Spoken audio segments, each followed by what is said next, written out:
4 মাসের বেশি সময় ধরে এভাবেই তালা ঝুলছে কক্ষে কক্ষে। ক্যাম্পাসে শুনশান নীরবতা, নেই প্রাণ চাঞ্চল্য। চলতি বছরের 18 ফেব্রুয়ারি খুলনা প্রকৌশল ও প্রযুক্তি বিশ্ববিদ্যালয়ে সংঘর্ষের ঘটনায় আহত হন শতাধিক। এরপর থেকে শিক্ষার্থীদের অনশন, উপাচার্যের পদত্যাগ, শিক্ষকদের কর্মবিরতি সহ একের পর এক ঘটনায় সংবাদের শিরোনাম হয়েছে শিক্ষা প্রতিষ্ঠানটি।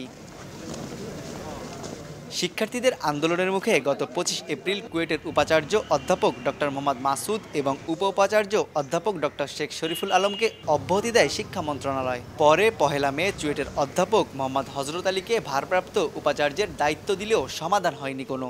নানামুখী চাপে 22 মে পদত্যাগ করেন তিনিও। এরপর থেকে কার্যত অভিভাবক শূন্য এ ক্যাম্পাস।